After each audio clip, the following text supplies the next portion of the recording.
doesn't really matter what you're doing. The point is that you have to do it consistently. I started with one Facebook post. Now I want to create an entire crowdfunding platform for donation. Everything starts from something small. To take the first step.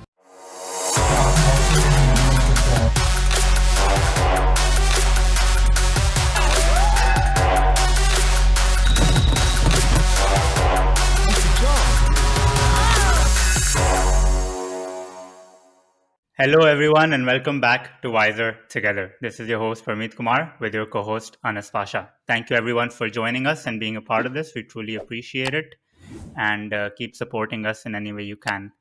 I'll pass it on to Anas to introduce our guest for today. All right. Thank you so much, Parmeet, for that introduction. Guys, I'm today joined with one of the most versatile um, people, person that I know in my life. He was the national president of AIESEC, of which I was also a member.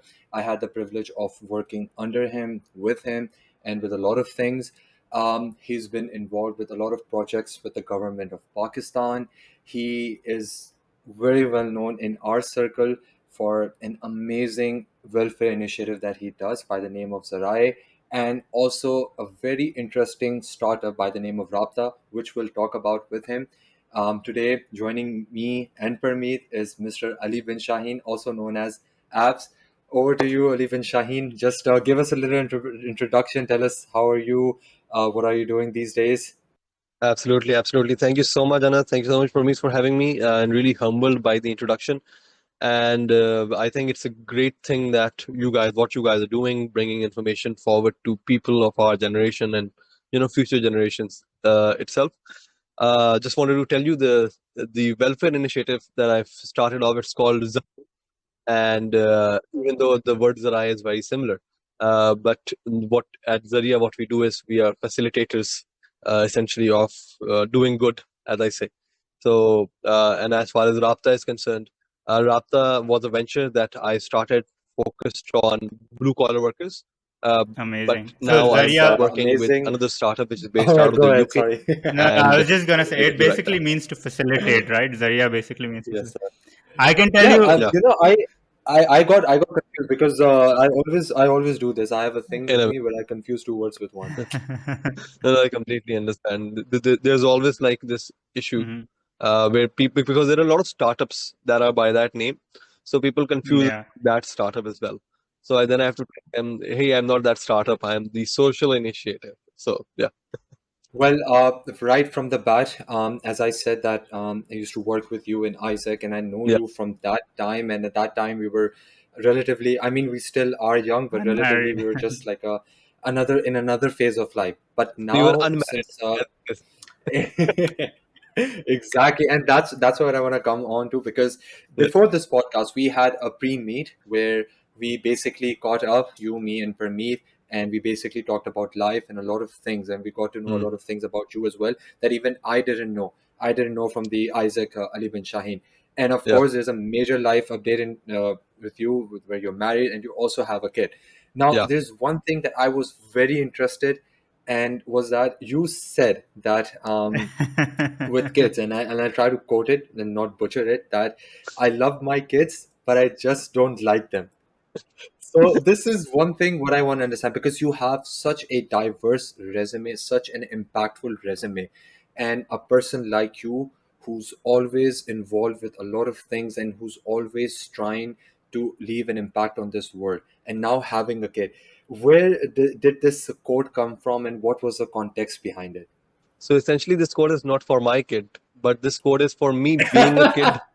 It is Yes. essentially for me being a kid for my parents, and it's something that I joke around with my parents that because I heard this quote in some kind of a show where they were talking about that, okay, that our kids are our life and everything, but as they grow older their personalities change, and that is why parents stop liking them, but the love will always be there. So it's not in a negative way, it's just in a funny way that I always say that whenever my parents are like angry, oh, why are you not doing this, or you're always busy with work, and that's why I just tell them, see, you will love, I know that you don't like me right now, but I'm good because you love me. always. So essentially, that is where that is. Right now, my daughter has not reached that stage where I would use that quote on her. so, so, so let's see how. Yeah. Uh, uh, but in reality, the idea behind this quote is that as we grow older and our thinking thought processes start changing, we start questioning the generational value or the generational thought process that our parents had. And the fact that so I've seen one thing. My dad has always been right about things that he has said to me that don't do it. But I've always gone and have done it. And I've said that I know that you will say told you so, but I want to, experience whether I could do it differently and the different result would come about. And most of the time, I would say 90% of the time that he has told me something not to do, I've ended up not having that success the way that I was expecting. But I now have the same experience, which I can then pass on to my kids. So probably in that regards, because as parents, you have this guardianship feeling, and you want to make sure that everything that you have gone through, your kid doesn't go through. And when they don't so if you don't listen, you become unlikable in that particular scenario. So then I go to my dad, and then he is the told you so kind of he doesn't say that I flat. was gonna say that. He doesn't say that, but Yeah. I can see on his face. So, essentially, the idea behind this quote is more like that we tend to get so involved in our life that we are unable to take out time for the people who should matter. And the other day, actually, I've been thinking a lot about these things. That okay, whatever work that I do, who am I doing it for? And if it is for family, then whether if my family requires my time, in that particular moment, do I go back to my Excel sheets, or do I give that 30 minutes, 1 hour of the day during my work time to those guys, right? Because what happens is in Pakistan or any other country for that matter, this culture of working 24/7 non-stop, that kind of takes you away from the fact that, oh, if I don't have a productive life, I'm not living. Okay, because we attach our productivity to our personality. And for example, let's say if you're working in a company, if tomorrow that company fires you, but you had given your entire life to that company, were you that company or were you that person? So the thing is, because we are so involved in our work, we tend to forget who we want to be, right? So this is something that I started believing. And kind of one of the reasons the social initiative was born, because it was not born out of the fact okay, oh, I want to create something in the world which will have true value. It was something that I wanted to feel that, okay, who am I really? If tomorrow I am not in this world, would I want to be known for the job that I did? Oh, he was a great Google employee. He was a great Unilever. No one cares about that. You can have big names that those are good for your personal learning, personal exposure, personal networking, good financials. But this is what everybody is doing, right?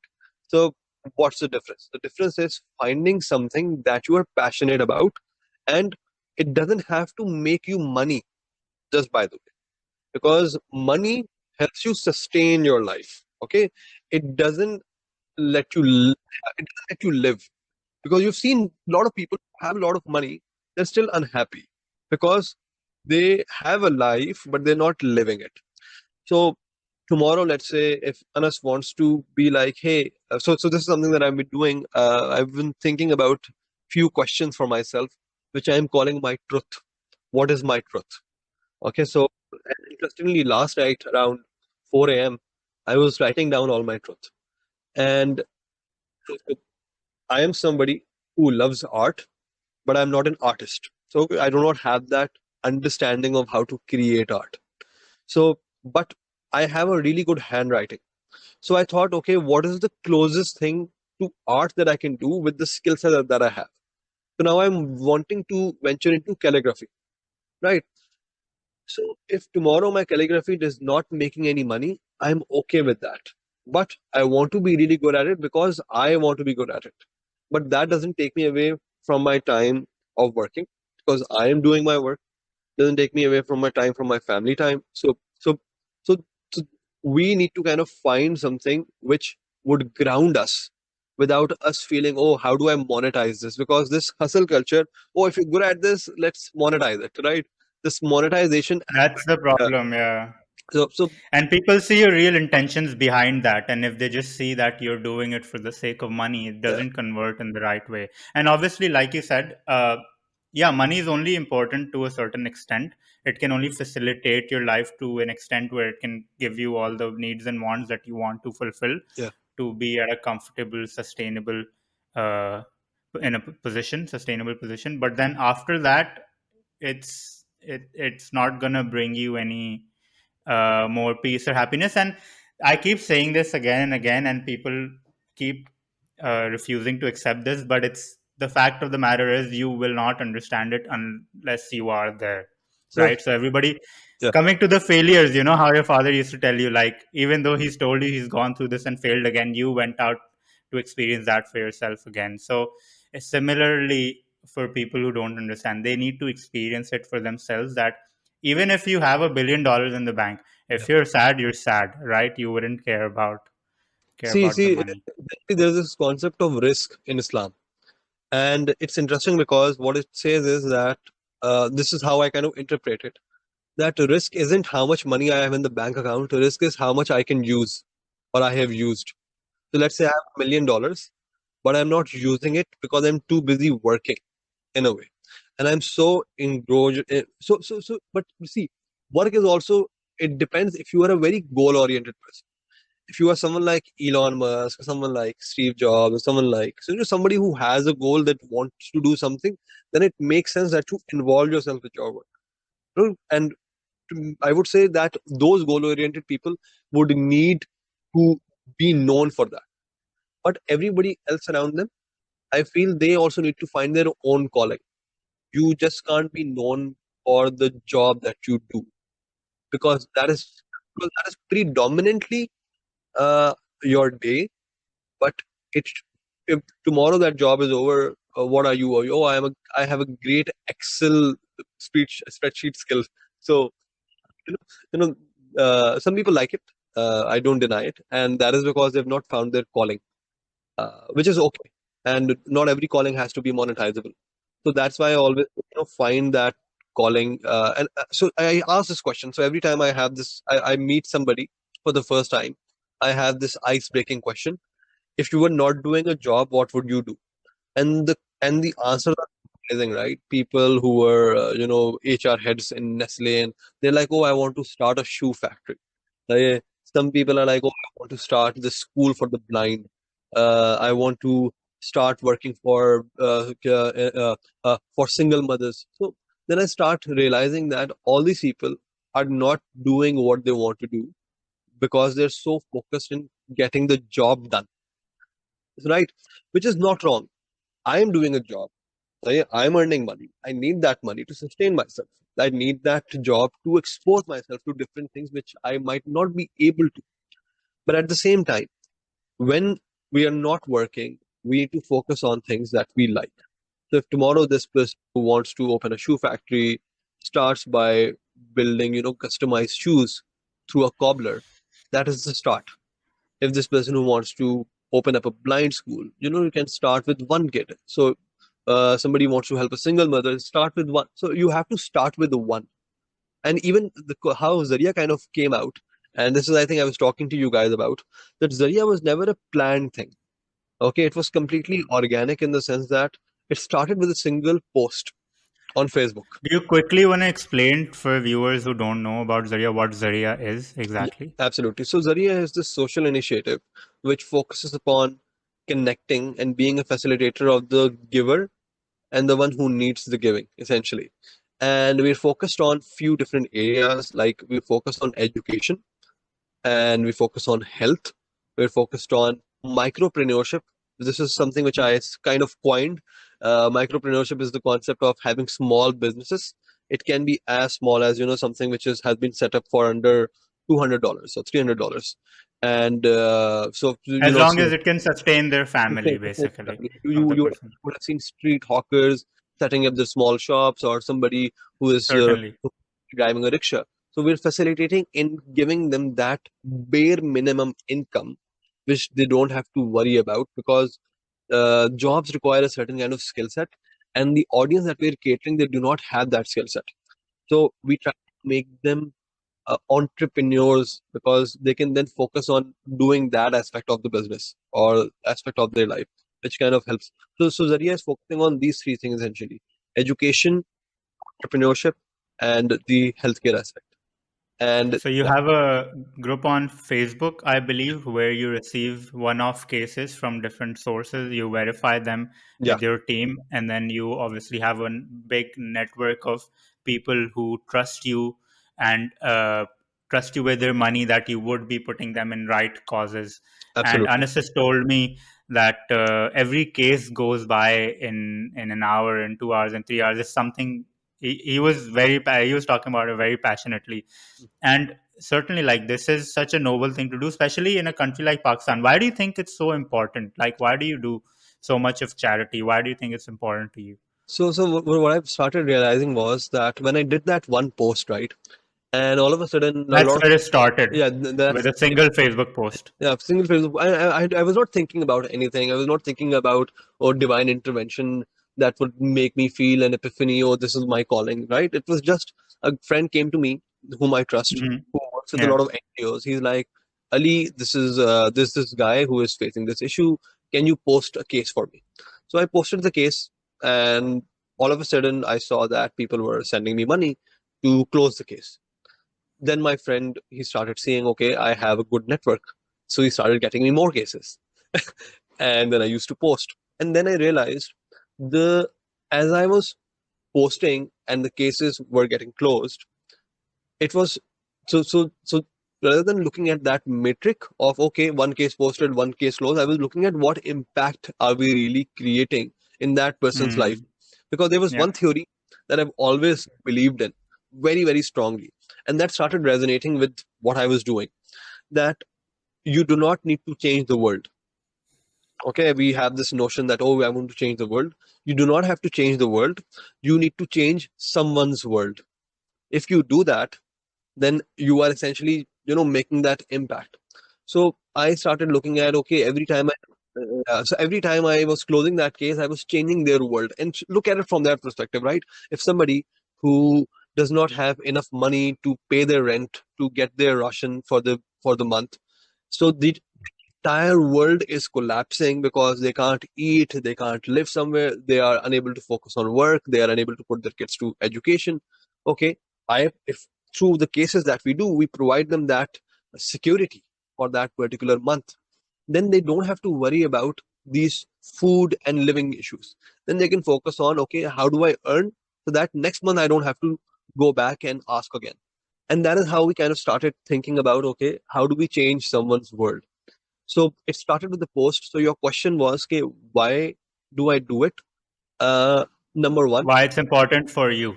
why it's important for me, it is the fact that since I'm privileged and I have a network, the minimum thing that I'm doing is posting a case.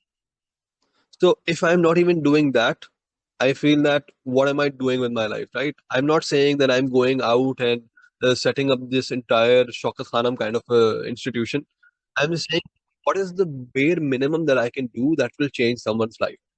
And so it started with the post. Then I started seeing that, okay, a lot of people are trusting me. So I brought them together into this one group, and I started calling it Zariya. Uh, and Zariya was something, the word Zariya was always in my head, that whenever I will start a social cause, I will call it Zariya, because I want to be the facilitator of every kind of, if you want to set up a house, I will be at the Zariya for that. Zariya for the non-English audience means somebody who facilitates a means to an end, essentially. So idea of Zariya was, okay, how will I be that facilitator for any kind of social cause? If tomorrow there are legal cases that have to be fought for, the underprivileged, we need to be the Zariya for that.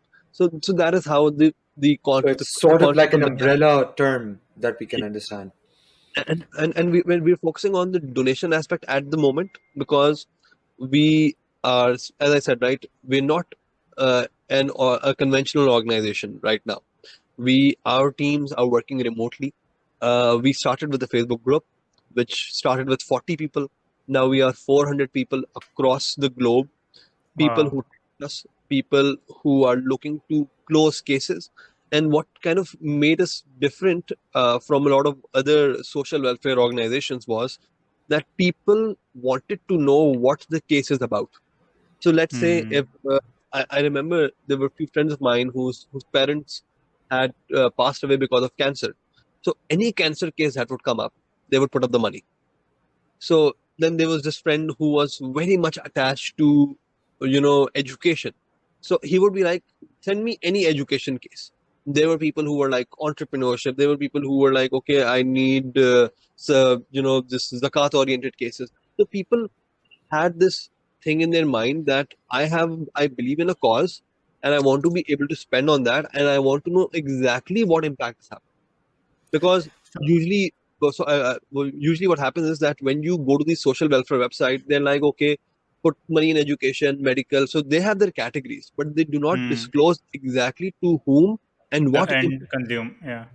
So we started giving reports of every month. We send out a of of the kind of cases that were dealt with, of the money that was generated, number of families that were helped, and who all were part of that journey.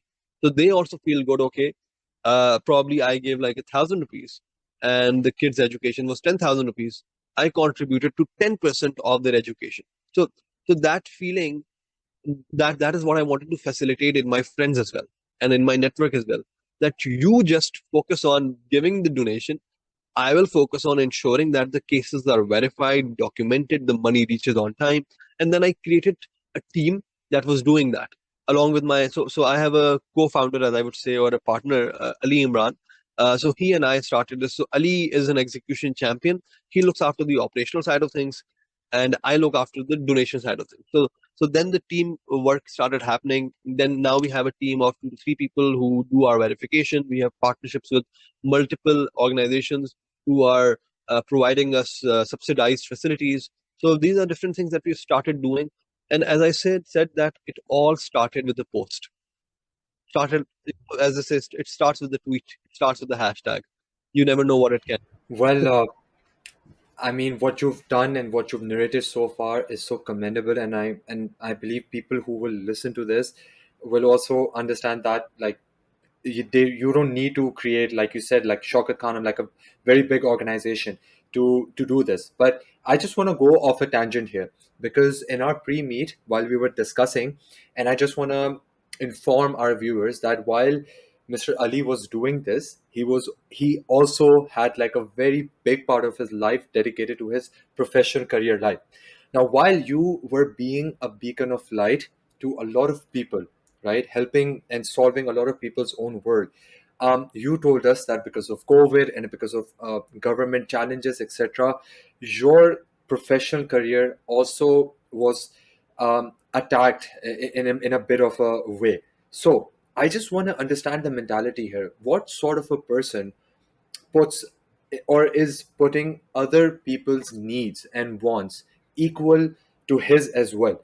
What was going through your mind at that time while you were trying to figure out things? Because the ideas that you were working on, modular stick, a sustainable house, using cow manure to have biogas, and lot of these sustainable housing ideas for the people of Pakistan, because Pakistan being a third world country, and people who are not living in cities and rural areas do not have hygienic or healthy living condition, especially in this nowadays. So I just want to understand the mentality of a person who is putting others people's needs and wants equal to his own time and space, because the world was going through COVID, projects were happening, not happening. So what was going through your mind at that time, and how were you able to manage it? Because, and I'll try to quote as far as I remember, that when you said that when you take up on a Yeah, case, it's not a case anymore, and you don't take a lot of cases. I believe you said that you only take 2 cases yeah, at a time, and you make sure that when you take those cases,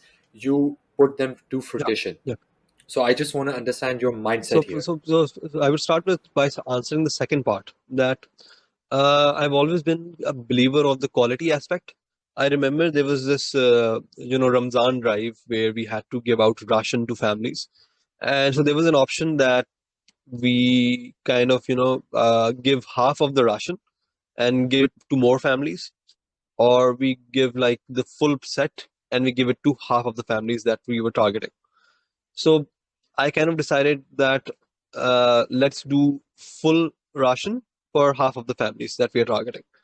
And the reason behind that was that I don't want the family that we have helped to go back again, to 15 days later asking for more ration. So I want to make sure that one of the aspect, or I want to make sure that any case that we do, the person self sustains the next month. So even if so we have made this a rule that, let's say, if somebody is facing an issue in rent, giving their rent, or getting their food on the table, so we help them for a period of maximum 2 months. Okay. And in the back end, we are working with them to find what kind of skill that they might have to set up a small business of theirs. So the other day I was talking to this guy who was a plumber, and his even though he has the skill set, but he is not getting the clients that he want. And because of that, he's suffering, he's unable to get food on the table, he's unable to pay rent. So then we started asking, okay, can you set up a small shop? Can you become a street hawker and give out food? Can you, can you drive a rickshaw? So then he's like, okay, I can do the rickshaw part, right? So so we kind of changed what he was doing, and that rickshaw part allowed him to, it has allowed him to, pay back to his family. While for the first 1 or 2 months we supported him so that he just focuses on getting whatever money he is and saving that, so that he has that cushion. And from the third month onward, he was completely on his own. So the idea is that the reason I don't take a lot of cases is because I want to see my case reach a point where they don't need us. We do not want, Sustainable. we want sustainable, uh, you know, uh, we want sustainable social work. We don't want to be somebody who is giving out food to you every day and then you're coming back to me. You, right, teach a man to fish kind of a situation. So, Yeah, yeah, yeah. so Very prevalent in Pakistan, so this is especially. this is the reason I would say, and I'm not trying to negate the good work that a lot of social and welfare organizations are doing, but once you do that, where you're giving or handing out the fish every day, you will not be decreasing poverty. You will not be decreasing the opportunity to do good, but what you will be increasing is, or you will be sustaining is, the poverty level, right? Because that person knows, okay, what do I need to work for? I'm getting my food, I'm getting this and that from five. So he's getting five different handouts. So the best way is to allow them to start earning, because once they start earning, the thing what happens is that then they don't worry about the things like rent, ration, food on the table. Then they start focusing on the educational aspect of their kids. Why do you see a lot of these people of, who are not educated, or do not have enough money, or people who are slightly in the, are on the poverty levels? Why are their kids not, studying? And why are their kids working? It's not because they don't want their kids to study, it's because it is not their priority. Education is not going to feed their family On on that day. right. So you cannot, come and start harping your own sound, saying, oh, education is this and education is that, and we change the world. Dude, you have to understand that firstly you need to make their lives better. Hence, once I was so I'm coming back to the fact that when you were talking about the modulus tech part, that I was when I was working with modulus tech, my idea behind that was to create a sustainable house for the underprivileged community. And this is pre-COVID, right? COVID affected a lot of things. But the idea was, can we build this sustainable house where the electric is through the solar, where we're using biogas, which is essentially converting to, for the cooking gas, essentially. I don't remember the exact terminology. So, and we create this house where the person doesn't have to worry about all these utilities on all these different kind of issues. And once they are free from this, they can then focus on the next aspect, which is education. We are privileged, hence education is a necessity for us. These guys, necessity is different. You have to think from their perspective. You cannot project what you think is right. I still believe education is very important, right? And if we can, we should provide free education to these underprivileged people. But the reason you will not see their motivation is because they do not have food on the table.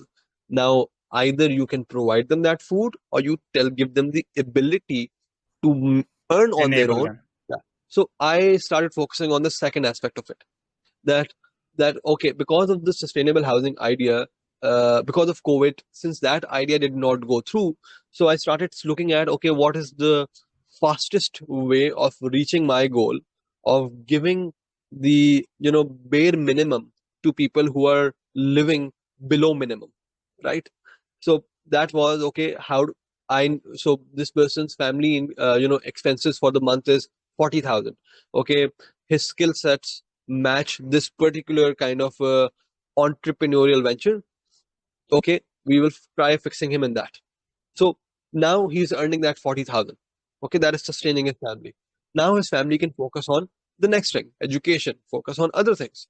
So these are different things that we started looking at when. So I was actually, this is like this data is little like 2 3 years back, but so a person in Pakistan, if they're earning, let's say, $5 in a day, almost point four. Sorry. If somebody is earning $0.5 in a day, $0.4 of that is their expense, and their only saving is point 0.1.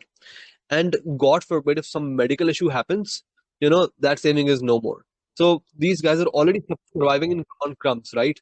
So you kind of need to bring them up or sustain their living, and then talk about all these other noble causes, like oh, why is this kid not getting educated, or why is this person why this person is not doing this or that. You need to give the bare minimum. So hence, when I take up a case, I try to make sure that the family sustains. Hence the cases are slightly lesser, and we focus on the quality aspect of it. You seem very passionate. Tell me something, Ali. Is this your calling then? Would you say so? uh, in a way, I believe that this should be everyone's calling. you know uh, and as I said, right, No, I don't need. certainly it's in a lot of religions as well, including Islam. The concept of zakat and the concept of always, if you're in a privileged position, a part of your income you share it with people around you, so their society around you flourishes with you, and you can grow together. But for you specifically, Yeah, I'm actually you find it. yeah, so I'm actually getting to that from the perspective of that, when you remember when COVID was happening, no one was doing a job, right? No one could do a job, or we were working from home, or we were doing different things. What was the one thing that we started doing? We started helping each other out. So once you take the job out of the equation, everybody wants to help someone. Since we are so occupied with sustaining ourselves and our family and our living standards, we tend to forget that this is also one of our callings. People feel good about helping others, and this is not not talking from a selfish perspective. Oh, you will feel, oh, you do this because you feel good. I feel good because I am doing something with my life which I can see changing someone else's. And I so this is one of my callings, as I would say. And if tomorrow I am not in this world, I don't want to be. Uh, so say it like this. I'm not trying to do this so that I get appreciation. I am doing this so that I can give inspiration, right? If tomorrow, because I believe that both you and Anas are also doing a social venture. I would love if you guys talk about that as well. But the point is, if people are coming to me and saying, hey, can you post a case for me? I tell them, why don't you start yourself? I always tell them, you start yourself and you will start seeing how much people trust you. And all of a sudden, you will start creating a network which is not dependent on me. I want to reach a stage where none of my friends are coming to me. They're doing their cases on their own, but they come to me because now I have a network. But the idea is that needs to be everybody's calling, and it is a noble cause. But it is also something with the privilege that we have. The bare minimum that we could do is just post a case, and It's then we get. I mean, this sounds completely relatable to us because, like what you said and what you've done, and this is what I was saying. Like you are a person that I personally look up to, and these little bit subtle things and nuances, they give us idea. So with what Parmeet and I and with our other friends are doing, and with Wiser as a whole as well, is that this is it, community building. And of course there are different purposes to it. For example, Wiser is something that just focuses on self improvement. The media arm of this is what we're doing with podcasts, with education videos, and everything. With the welfare part of it, which is something separate, which is what we said that we know each other, we studied, we hung out, we did this, we did that. So why not come together and help someone as well? And I mean, to be very honest, this is something again that you said, which really I think both Parmeet and I really found relatable. Sometimes we also feel overwhelmed because there's just so many things going on and there's just so many people to help with. But I believe the way that you've been managing gives us an idea as well. And this is what we also wanted, was that for you to like inspire us, give us ideas, give us guidance. And it really struck with us that you don't really need to legally set up an organization or have this infrastructure in place. I feel all you need is an Excel sheet to help people to really make a difference, and just a little bit of time investing. With that said, now in our pre-meet, you also said that you, like I said, you have such a versatile resume that maybe we know we can talk about some other time. But after having married, after having a kid, after doing this, doing that, you also have like a new bucket list. So, what is in Ali's new Yeah. bucket list now, So as I moving was talking forward? about earlier in our conversation, my truth, you know. So my truth concept for me is that if I don't have to worry about what the world thinks, then what would I want to do? Okay. And in that is I am looking into few things, such as I'm looking into calligraphy. I've started finding out who the best teacher for that would be. I've always been passionate about interior designing, just by the way, and Oh so wow. I, I hope to do something around that because my wife is really smart when it comes to design, and I have the execution capability. Sourcing, because when I was doing this whole housing thing, we started going out to different places and started realizing, okay, how to source a certain thing, how to source a certain thing. So this is I've been after my wife. Okay, we should start doing some smaller projects and be watching Netflix shows. So that is something which is a passion, which I hope someday becomes a profession. And I would say, uh, I love how fearless you are, like in terms of achieving your dream. You're just like, like I decided this and now I yeah, want to pursue this. But okay, so let me just, because an interesting question yeah. popped up into my head, and I always am like very curious about this. Is that as a young man, for example, like someone who's in the university, who's still thinking about what they want to do in life, because this is like a huge question, Mhm. especially with the happiness equation that you attach to it, that the job that you do, I mean, sometimes if you're lucky, you land a job that you like and you're happy with doing it, but sometimes you're doing a job which is not defining you. What message or what blueprint, like if you can just say like in a stepwise way or in a concise way, for people who are still trying to figure out what they want to do in life, and so that they start off with the right foot. So a lot of people who used to come to me and they were like, "Oh, I'm not sure if I like this job, or should I be even doing it?" So I used to ask them, uh, "What do you want to get out of this job?" If some of them said, "Oh, I want to have the ability to network with more people," then I would say, then focus on how you will start getting that networking opportunity. Okay, because do your job as it is, make your money as you should, but start finding what you're going to do networking. Some people are like, "Oh, I still want to make money." So I used to tell them, okay, the money that you're making, can you invest that in conventional things like property, stocks, forex, gold, start building wealth and see your job as a means to an end. Now, the mean is a job, even if you don't like it.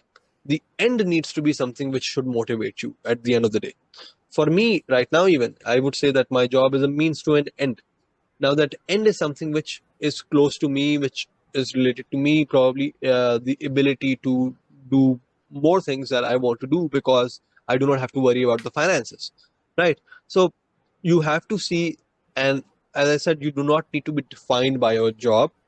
Your job needs to be a means to an end. Unless you really love your job and you want to be known for that, that's great. Or you are an entrepreneur and you have a vision and you want to be known for that, that's also great. But uh, this aspect or this concept of, okay, everybody should think like me because this is my vision. Um, I hope people are able to do that, but you need to tell people or ask people what do they want to get out of this job, which is not related to their work. So if you are able to kind of ask these people who are doing the job for the first time, people, they will be like, oh, I want to get exposure to what, experience of what. Okay, if you get an experience in graphic designing, what will you do with that? So you need to keep on asking the why, and then they will be right, they will reach a point where they will say, I want to learn graphic designing because I love anime and I want to start creating this graphic novels for anime or manga or whatever. So I'm just giving you an example of how the end goal needs to be there, right? So I think you're basically referring. What I understand from this is that a lot of people lack clarity, and they don't have that clarity because they don't have that inner dialogue with them. They don't have Yeah. any means to self-reflect, and they don't ask. I don't have. I've Before I moved out of Pakistan, I had never heard the concept of self-talk or reflecting or asking yourself questions. Going through, and obviously, perhaps I was pretty young as well at the time as well, but it's not very well formulated or commonly talked about, reflecting on your actions, on your doings, what you think about the things you want to do. Perhaps people who are more privileged and have exposure to these things have do know about it, but the concept of self talk and reflecting on your actions and on your energy within is sort of missing, and which is why there isn't a lot of clarity in people. Yeah, absolutely. So as they say, right, that talk with the voices in your head. You need to talk with the voices. The Because voices will yeah, tell you what you really want to do, but you need to keep on exactly. asking. So my yeah, the answer to this is I don't need to give anybody any advice. They just need to figure out what are they getting out of this job.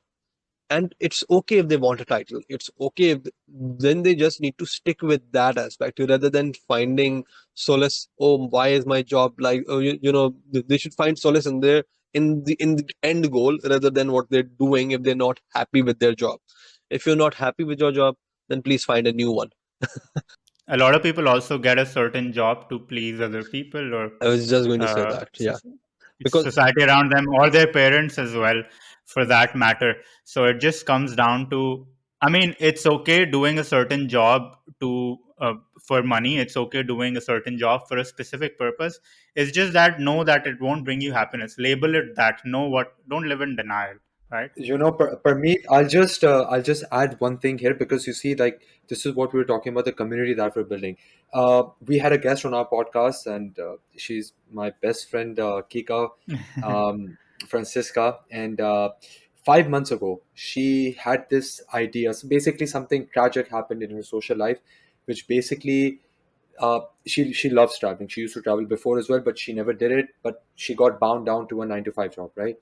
Then this incident happened, which really made her realize that how short life is, and how, like, the amount of time you spend on a job, on a person, etc., etc., is cannot be more than a certain length, right? So she decided, like, she called me. She's like, Pasha, I'm gonna go on a 5 months traveling journey. I'm gonna quit my job. I've been saving money, and I'm just gonna travel, and I try to, like, raise money during that, so that I can be sustainable, not to, like, earn, but just so that her costs and everything can be covered, right? and she did that. And she's gonna come to Dubai, and we're gonna have like the part two of that, because we had the first episode. I'm gonna send that to you as well. Yeah. And at that time, that sounded very audacious to me. I was like, what are you gonna do? How are you gonna earn, etc., etc.? 5 months traveling Middle East, Europe, South Backpacking. Asia. Yeah, and she did it. And she did it. And this is just something, like when you were talking, it just came to my mind, and I was like, this is so apt, because we know a person who did it. And this is what, like, through Wiser Together and through your community as well, like this is what we're trying to have, like-minded people with evidences, with factual evidences, who have done this. But if I may interject, see, what I've always seen is that she had the privilege. I'm not talking about financial privilege. The privilege to not have responsibility of her family over her, right? And this is what predominantly is within a South Asian household. The reason somebody who is financially okay, he will always have this pressure of the, and this is not a pressure that is given by the family, it is a societal pressure that is built in with us. Okay, we need to sustain our families. The Western family culture, they have this concept, oh, you're 18, you're going to college, now we are on our own, we want our empty More nest. individualistic. Essentially, Yeah. exactly. They want to, However, I just wanna add one thing to her context. So basically, like, what she did was that she, like you said, basically with their like the Western culture, it's like, okay, you want to do this, raise money yourself.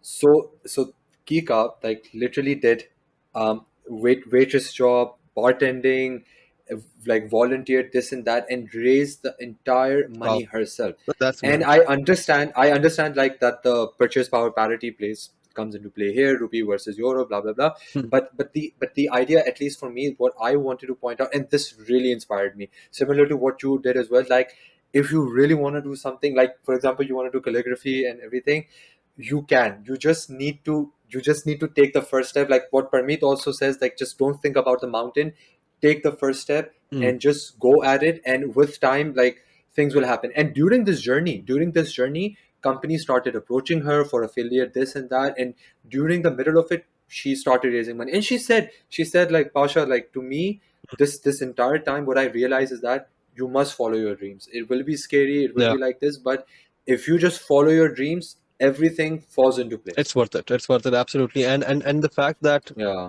it's very important to kind of point out that I'm not saying what she did was because of her privilege. When I talk about the responsibility aspect, is that I believe that even somebody who might have certain responsibilities toward his family can do this, given that they are able to create an income which is not dependent on them being inside an office. You know, if you're able to generate some kind of there are different ways. Yeah? You have a lot of remote work happening. We have just, you know, because I remember when I graduated, a lot of people were like, oh, why are you not going into an MNC? You have the credentials and all that. And I was like, see, I can probably join an MNC later in my life as well, hopefully. But right now, I want to figure out how I want my work life to be like. Okay. So I started reading some books, 4 Hour Work Week, Tim Ferriss, and Stratford, and all these things. You know, these are good books when you're graduating. And that kind of made me realize that how do I utilize remote working opportunities to be able to travel across, to do things that I want to do, so that if by even by doing the bare minimum, I'm earning the maximum that a certain person working 9 to 5 is doing. So I started focusing on understanding my truth about my work life, and I realized I want to be geographically independent. I do not need to ask permission from my boss. Oh, where should I work from? Should I go to the office today? I want the ability to choose where I work from, when I work, and deliver what is required. I'm not saying that I'm not going to do the work. I'm still going to do the work. It's just that I'm not Freedom, yeah. not after Geographical. not after the titles. You see, I've been CEO of this and that. You know, what is the point of having titles, right? You can be the brand manager of this company, or the executive director of that company. I have Since you have been, like, AIESEC, Pakistan's president, yeah, so you that itself was a big title at that at time. that time, absolutely. But at the same, but even after that, the kind of jobs that I've done. I'm not saying that I've not done jobs. The kind of jobs that I've done. I was part of this company where I used to clock in at 9 a.m. and there were days we would work till 1. And there was a time we worked for 21 days straight without any Saturdays and Sundays. And so I've seen, and the amount of money that I was getting was the same if I was working 5 hours a day or working 24 hours a day. Mm. So then I started realizing, okay, how do I kind of keep my work hours lesser and still earn what I am supposed to earn? So that is how I started thinking about. And that job was one of the best jobs in terms of the exposure that I get. I was working with the Chinese government, I was working with the Pakistani government. I used to go to the chief minister's house, the governor's house, the mayor's house. I would be in those big Vigos. I would be in the protocol with the police is behind me. I would have like security guards around me. I was living the high of my life, and so if I was doing a conventional job, in a multinational, I would have just been behind a desk, and it would have taken me time to reach the stage that I reached right after my AIESEC journey. So firstly, I started looking at, okay, find an unconventional job that takes me to the most privileged or the privileged.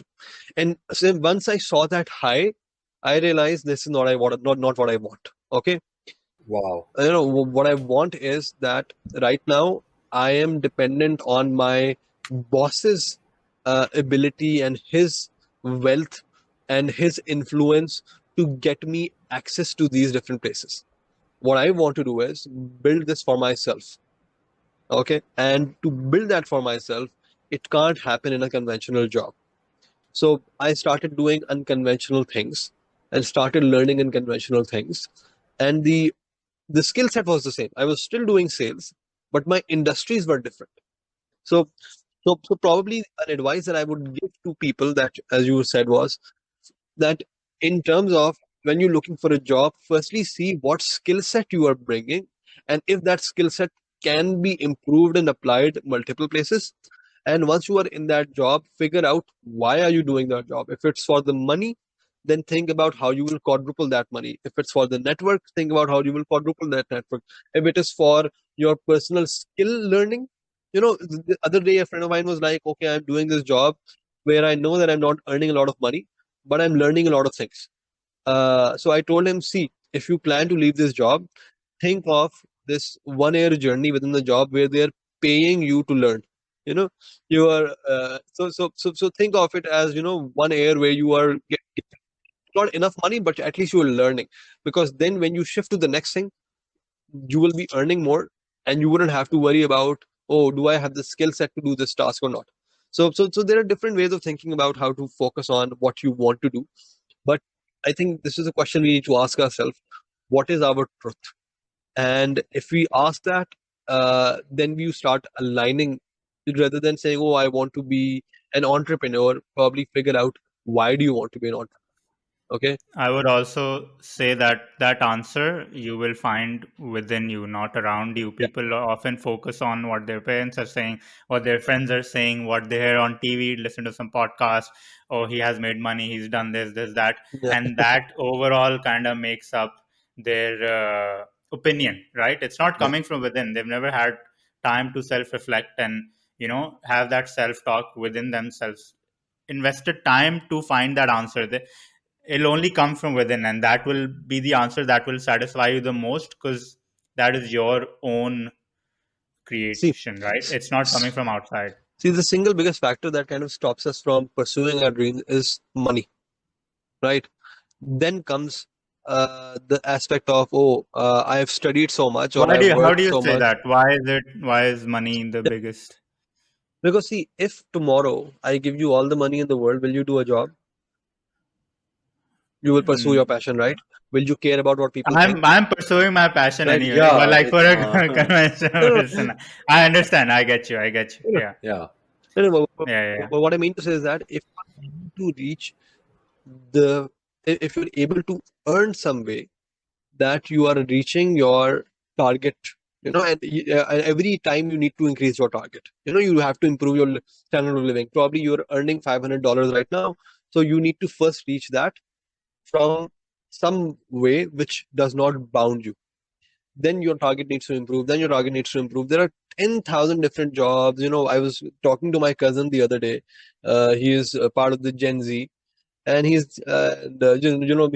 was like, what are you doing nowadays? Oh, I was learning NFT marketing. I'm like, what, man? You are from this privileged university where you guys are taught to be corporate slaves, and why are you doing? He's like, because now the world is evolving in such a way that if you can earn, you don't have to be in that 9 to 5. So this mindset is changing, right? So so if tomorrow the first dialogue that you have to have is, okay, what is stopping me from pursuing my dreams? And I'm going to be honest, 90% of Pakistan will say it's money.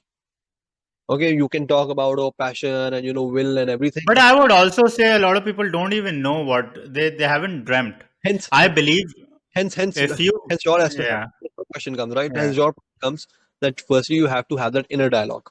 What is stopping me? Okay. So yeah. So for example, I have this friend of mine, excellent cook. Okay, he's like a master chef kind of a thing, and he's working with this company, multinational company, and he knows what his passion is. He's making a lot of money, and I ask him, why are you not doing it?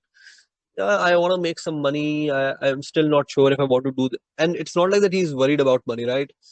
uh, Now the second aspect comes is that probably that what I feel is he's worried about what people would think he's doing.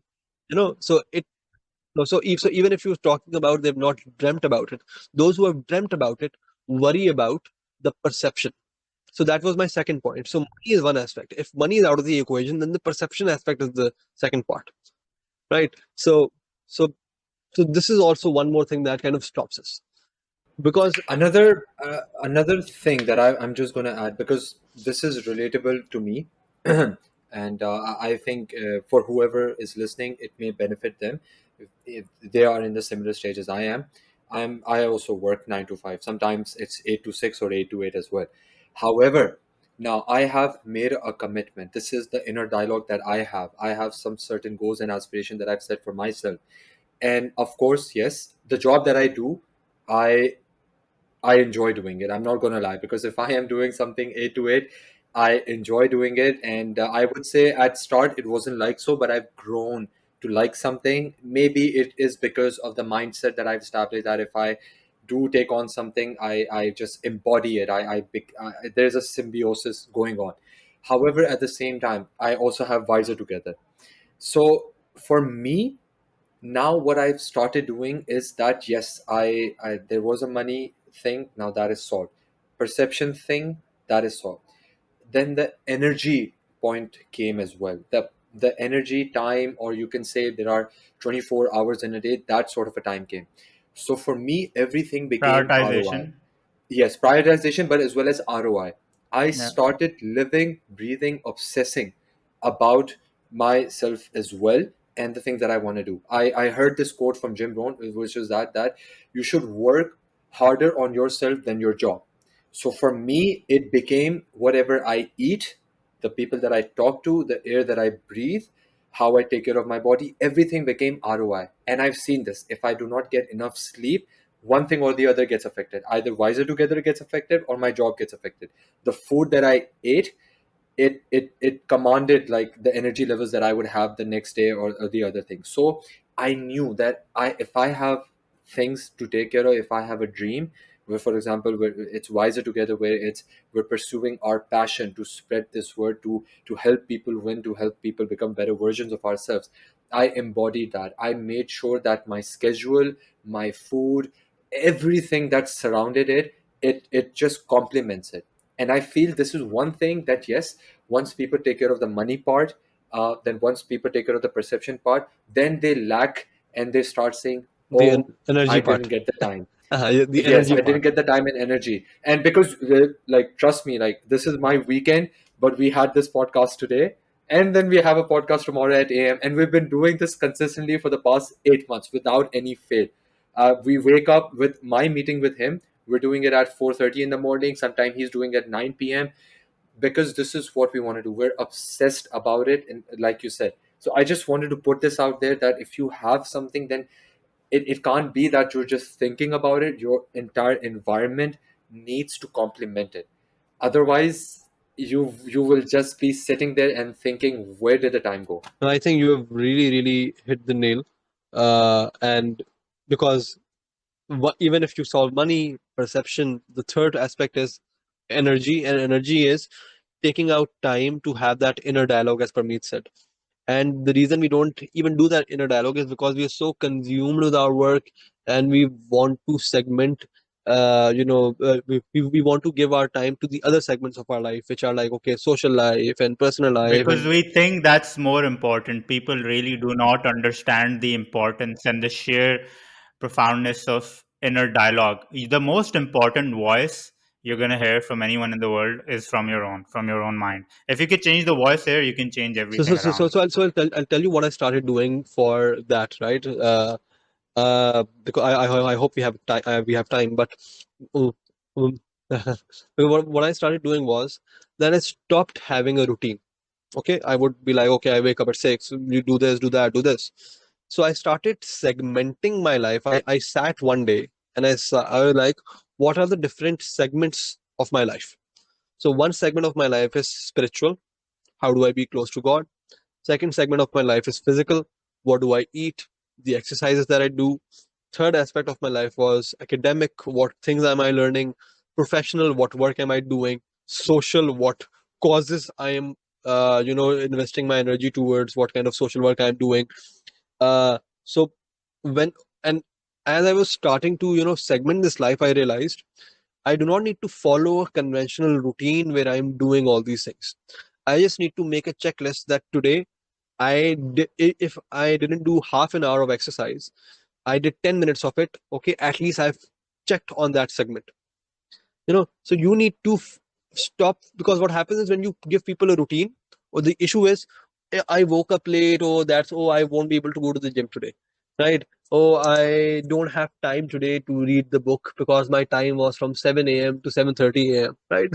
So you kind of have to take yourself firstly out of that. You have to think about, in my day, if there are five to six segments, which includes spiritual, uh, spiritual, physical, academic, entrepreneurial or professional, personal, which means family, friends, social, the good work that you want to do. So firstly, segment your life, and then ask yourself, okay, which aspects of the days I did not do. If you were like, oh, I didn't spend time with family enough, just go to your family for like 10 minutes if you have, right? So it is a matter of consistency, of following your segments rather than following a routine.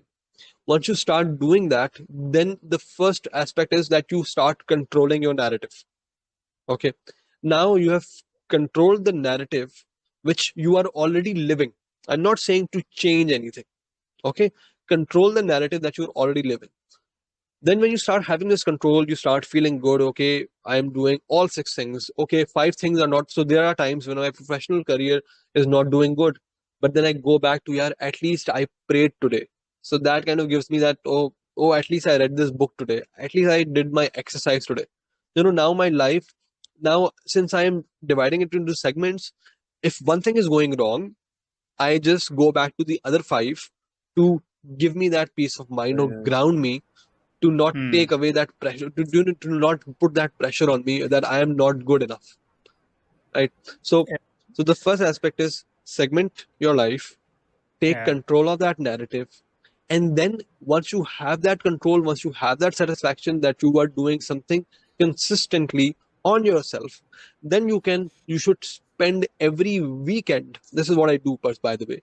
Every weekend I have like a 1 hour session where I sometimes wake up early, and I ask myself, okay, what is something that I want to do which is out of the segments that I'm already doing, you know so that is Hmm. where the passion aspect comes.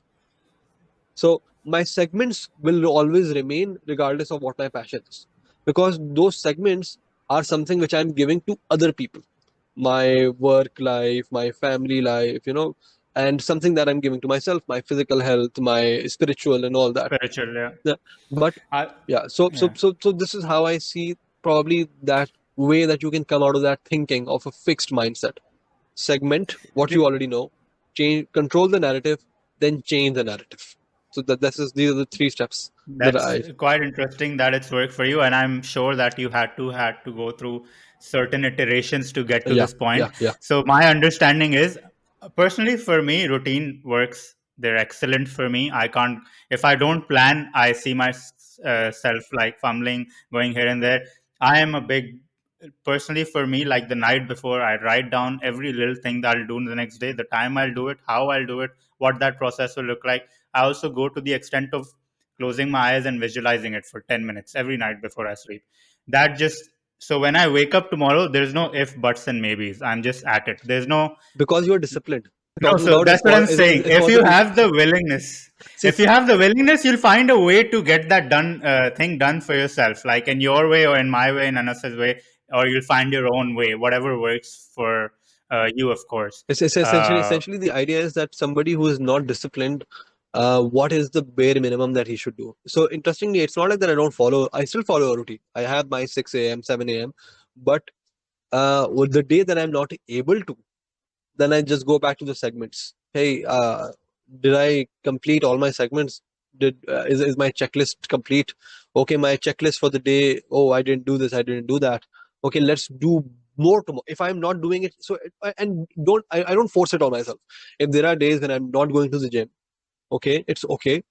Tomorrow, make sure that tomorrow it happens. Okay, but not having the thought of doing it, that is what's scary, because at one point you will start praying, you will start going to the gym, because you need to keep having that thought again and again. This is for people who are not disciplined. You are a very disciplined individual, but majority of our people always need motivation is like shower, you need it every day, right? so, Yeah, yeah. That is an amazing so, quote. so, so, so Okay, yeah. by the way, I just want to like put like a very crazy fact here because Mr. Ali's brother is a professional comedian. So now we know where all the jokes are coming from. He's stealing his brother's Man. joke. It runs in the family. Yeah. It runs in the family. The issue is Anyway, Ali, the I issue is just nobody is running in the family. That's why everybody is fat. But no, it's certainly I see it that you have that comedic, aspect to Very your versatile. yeah as He's well. always Yeah, been very I mean, versatile. there's so much to it, Ali. I would just end with a very simple question, and I feel like everybody can, in some way, get value out of this. Is charity, as we've already discussed, is a very important aspect of life. Not just it helps you people around you, but it brings you a sense of satisfaction and happiness to yourself as yeah, well. Because what you're doing is bigger than you. You're changing, as you said, somebody else's world. yeah. And if you're a sane human, that would bring you a lot of satisfaction and happiness. So, how can everyone start to do charity? Small ways, big ways. So, how can they start? How can people start to do charity? First of all, they need to figure out what cause they want to work on. Okay, that is the most important thing, because not everybody will be, inclined towards education or healthcare. Some people might want to do old age homes. Some people might want to do And I'm animal sure rights. everybody can find a cause that they're You know, interested in, you know, right? There's several causes. Exactly. There's several causes, and if I ask you right now, what is the cause that you particularly, not what Wiser Together is doing, what you particularly feel about? What is that cause? Mhm. Mindfulness. Mindfulness, right? So now your focus is that cause. Now you want to how will you spend your time from a social work perspective to achieve that? So for the first thing is that you have to identify that. Once you identified that, then I say that look at the network that you have and what is the bare minimum that you can do from in that network. Bare minimum. I'm not even talking about going to a social welfare organization or setting it up. The bare minimum. If yours is mindfulness, what is the bare minimum that you could do that would help people? I've already said the wiser together is very much manifestation of that where I'm Mindfulness, bringing people. right? Yeah, so basically. so if you see this as your social work, then you're already contributing to the world. For me, the most important, you see, and you also have to see that it's not necessary that what uh, goal I have right now or what kind of things that I feel attached to are going to remain the same. As I grow older, things will change. My experiences will change. There was a time, yeah, there was a time I was very much, education was a cause that I would always talk about. But then I started working with these blue collar families and, underprivileged people, and started realizing what their underlying issue is. It is that they need to have a sustainable household. So now my cause is, micropreneurship or small business. So what I started doing was, okay, I started with training these people. I would take out time and, do skill building from, so it doesn't no, no, the work doesn't have to be monetary. The way that you are doing it, you are contributing with your knowledge. I was also contributing with my knowledge. Now I am using my network. Tomorrow probably I will be giving out loans myself. I don't know. At the end of the day, the way to do it should be whatever that you feel is, as far as the cause is being benefited. Okay, because you can help education in 10 different ways. You can open an NGO for that, you can open a school for that, you can start teaching a kid, you can, you can go to Africa and be like, oh, I want to do voluntary work for English education, whatever. So it doesn't really matter what you're doing, as far as whatever you're doing is within your limits. And the point is that you have to do it consistently. If you are consistent, then you will start improving it and focusing more on it. I started with one Facebook post. Now I want to create an entire crowdfunding platform for donation. Right. And that is now my goal, because if I'm able to provide a sustainable household environment to the underprivileged, then I feel then they can focus on the next aspect of life, which will eventually improve their next generation. So, so see, everything starts from something small. So take that step, and The first yeah, step, yeah, take the first step. as they say, you'd rather do it imperfectly than not do it. Yeah, exactly. Perfectionism is the enemy of productivity. So 100%, yeah, yeah. And doesn't matter small or big, just doing it in any way, shape, or form that is within your capacity. Even if a lot of people, I feel like, and this was certainly me as well, whenever they're doing certain kind of action in this regard, they're trying to find an end goal. Okay, if I do this, and what will this amount to? Will it be even sufficient? Is it something? And that kind of puts us on the back foot, and we don't really do it, even if giving somebody 100 rupees on the I street. was thinking about, so a lot of people are like, whenever we close a case, right? People thank us, and we tell them, please do not thank me, just pray for me, because Hmm. at the end of the day, as because this is my personal belief, people have their own beliefs. I am doing it for Allah, for my God, essentially. And for you. So if I'm doing it for him, I do not need thank from anybody else. I do not need, even if there are times when people will not appreciate it, I do not care, because I am not doing it for anybody else. Essentially, I'm doing it for myself, which essentially will please my God. So that is my way of thinking of social welfare. Even if nobody knows that I was doing it, I don't really care. It doesn't matter. What I mean to say is that you have to kind of realize that if you are doing this to get appreciation, then please do not do it. Yes, I You will agree. not get that. If Do you're, it for yourself, yeah, if you're doing I it would say. for actually doing good, for actually feeling spiritually satisfied, then only do Hmm. it. Okay, people will not even know that you've done it. And if you think that uh, doing the bare minimum is not good enough, then whatever bare minimum you are doing, do that in a good enough manner, Hmm. right? Hmm. So so Beautiful. so that is how I kind of feel that one should approach these social ventures or social initiatives. Yeah, Amazing. Thank you so much, Ali Bin Shaheen. It's been our honor. thank you so much, Parmeet. Thank you so much, Anas. It was a pleasure talking to you guys. Hope to talk to you apart from the podcast. Would love to Oh yeah, talk about life for and other sure. We things will. as well. Yes, Hun- sir. We will reconnect, and again, like, thank you for changing so many people's worlds, and think people just take value from it and start their own thing, however they like. Hopefully.